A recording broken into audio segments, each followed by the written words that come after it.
À l'antenne. Alors, je vous le disais, une association qui a toute sa place aujourd'hui dans Limousin Matin, c'est Aïna. Et pour nous en parler, Dominique Mathieu. Comme je suis ravi de vous recevoir. Et moi d'être là, merci, bonjour. Installez-vous, Aïna. D'abord, c'est un beau nom. Expliquez-nous en quoi consistent les missions de cette belle association. Alors, Aïna, ça veut dire la vie en malgache. Donc, superbe. Voilà. L'association donc, a été créée en 2005 par deux jeunes femmes, Isabelle et Nathalie. Et donc, cette association s'occupe des enfants des rues de Tananarive, enfin, œuvre pour les enfants des rues de Tananarive. On a actuellement 4 structures sur place. Donc, le centre d'accueil, oui, ou orphelinat, le centre de soins, qui est plus largement ouvert à vraiment tous les enfants qui ont besoin, et puis 2 crèches solidaires qui ont été créées un peu plus récemment, donc en 2011. Et donc, les crèches solidaires, il y en a une à Isoch et une à Lanière.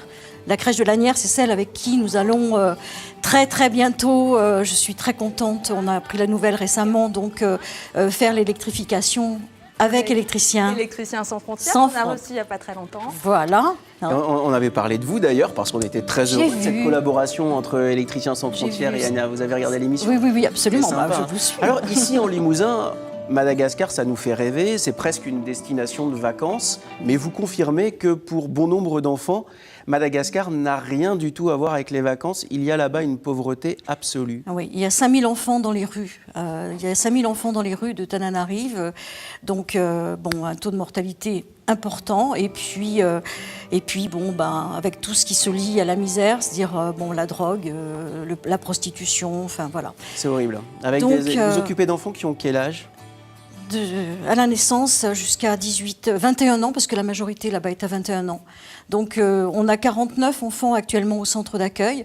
Donc la plus petite, c'est Océane, qui a été appelée Océane, du prénom de ma petite fille en plus. C'est vrai, ça a dû vous faire plaisir, ça. Oui. Il y a un petit peu du Limousin là-bas, Madagascar. Il y a un petit peu du Limousin là-bas. Elle a été déposée dans un panier, donc il y a un an maintenant. Elle vient d'avoir un an.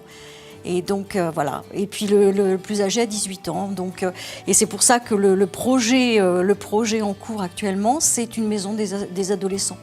La création d'une maison des adolescents, parce que bon, de 0 à 18 ans, ça fait quand même, un gap important.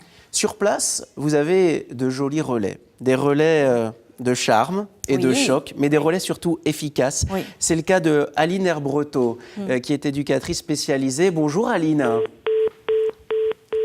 Alors on va essayer de rappeler Aline, ça a raccroché, mais c'est pas grave parce que Aline est à l'île de la Réunion, madame, monsieur, et on essaye de joindre Aline du Limousin jusqu'à l'île de la Réunion. Et si les dieux satellitaires sont avec nous, on devrait avoir Aline dans quelques instants. Oui, alors, je vous propose d'appeler Aline pour qu'elle revienne.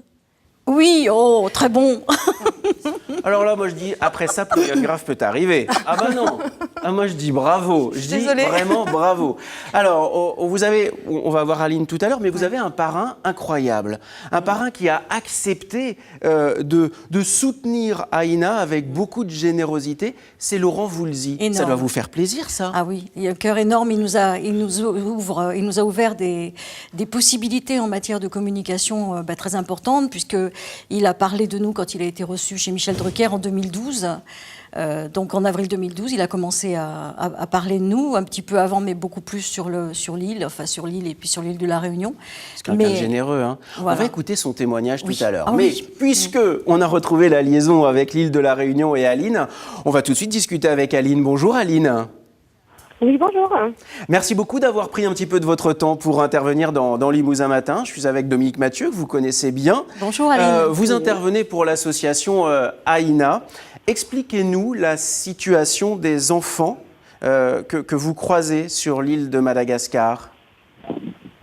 Alors, vous parlez des enfants qui sont accueillis chez nous ou des enfants? Oui, les enfants qui sont accueillis chez vous et par exemple dans les crèches solidaires. Voilà, alors les crèches solidaires, il s'agit de tout petits enfants, puisque c'est en général des bébés qui sont accueillis avec leur maman, qui sont des mamans mineures, qui sont en grande difficulté, souvent complètement livrées à elles-mêmes, sans revenus financiers. Donc ils sont accueillis à la journée dans 2 crèches, on a 2 structures différentes, l'une en milieu rural et l'autre en milieu urbain. Et donc ils sont accueillis à la journée. Pour les mamans, elles sont prises en charge. On a des systèmes de formation, donc elles apprennent un métier. Alors sur la crèche qui est en milieu rural, on est plus sur l'artisanat, sur l'agriculture, etc. Et la crèche d'Issouch, qui est plus en milieu urbain, là, on est plus sur des formations esthétiques, coiffure, restauration, etc. Donc, Aline, oui. Aline, sans l'association Aïna, quelle serait la vie de ces jeunes mères et de ces enfants? Écoutez, moi je me suis rendue à Madagascar donc en novembre 2008, un mois avant l'ouverture de notre premier centre d'accueil, le centre Aïna. Et j'ai eu la chance, entre guillemets, puisque effectivement ce que j'ai vu n'était pas vraiment de la chance. Mais en tout cas, j'ai pu aller avec l'assistante sociale sur les lieux de vie des enfants qu'on a accueillis. Donc j'ai pu me rendre compte vraiment des situations dans lesquelles vivent ces personnes-là. Et je peux vous dire que c'est dramatique. C'est dramatique. On peut parler de bidonville, mais c'est des cartons, c'est des morceaux de carton dans un coin de rue, c'est des espèces de petites cabanes en bois pleines de boue en saison des pluies. Voilà, c'est énormément très compliquée. Pardon ? C'est une vie très compliquée. Heureusement, les actions menées par Aïna sont là évidemment pour soutenir vos actions et puis offrir à ces jeunes enfants et à leurs parents, lorsqu'ils sont encore là, des conditions un petit peu meilleures. Dominique, vous avez des projets, vous avez sans cesse des projets dans l'association Aïna. De quoi manquez-vous le plus ? Alors de quoi on manque le plus, c'est de relais pour travailler avec La Réunion et Madagascar. Donc pour tout ce qui est transport, le fret, ça nous pose énormément de problèmes. C'est pour ça que nous, ici, on fait des manifestations pour avoir des fonds. Parce qu'en fait, c'est très lourd, quoi.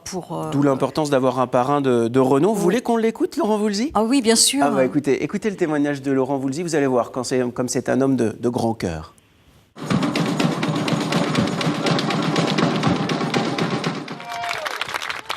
Quand je suis allé à Madagascar et que j'ai vu la maison,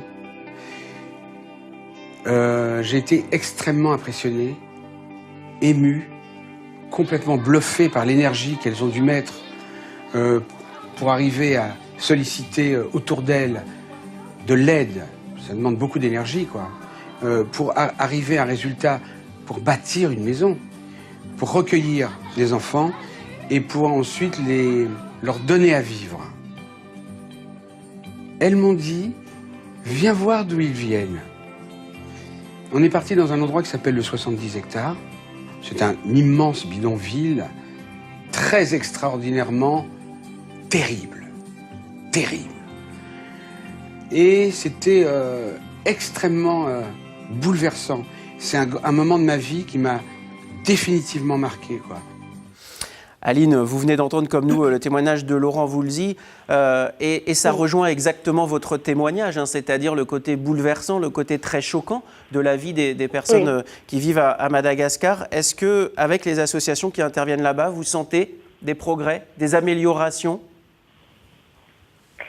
Au niveau du pays en général ? Au niveau du pays, au niveau de la qualité de vie de ces enfants qui sont parfois livrés à eux-mêmes ? Non, moi personnellement je suis pas retournée à Madagascar depuis 2010. Ouais. D'ailleurs j'ai trouvé même une dégradation puisque j'étais allée la première fois pour ma mission humanitaire, donc comme je vous dis fin 2008, début 2009. Et quand je suis repartie, j'ai d'ailleurs failli ne pas repartir puisque tous les aéroports étaient bloqués. Il y avait en fait vous savez il y avait eu des manifestations, il y avait eu c'était la chute de Ravalomanana. Et donc, effectivement, moi, j'ai trouvé que ça s'était même dégradé quand je suis retournée en 2010 au niveau de l'insécurité, au niveau de la pauvreté. D'où l'importance de l'intervention d'Aïna. En tout cas, merci d'avoir accepté d'intervenir dans Limousin Matin. Et puis, on vous souhaite de joyeuses fêtes sur l'île de la Réunion. Merci, vous de même. Il fait beau derrière vous, ça nous donne très envie. On est très jaloux, vous savez. Eh bien, il faut venir nous voir. Merci Aline. C'est une bonne idée. Dominique vous remercie. Merci beaucoup. Des gros bisous à Aline. tous. Alors, Dominique, juste pour conclure, vous êtes combien en Limousin à intervenir dans cette assoce ? Alors là, on a notre 9e parrain qui vient on a 9 parrains Limousin. On est parti de 0 en 2012, donc on a quand même fait un beau travail. Et on a plus de 40 adhérents actuellement. Eh ben c'est parfait, regardez, il y a ce calendrier aussi, et si vous le voyez, vous pouvez l'acheter. Et ces fonds iront directement à l'association Aïna pour aider les enfants dont on a parlé. Dominique, merci beaucoup. Merci beaucoup. Vous avez 1000 projets, à vous. Eh ben vous venez nous en parler, vous avez votre Avec place grand ici. plaisir. Et bonne fête Au à revoir. vous et à tous les bénévoles de l'association Aïna.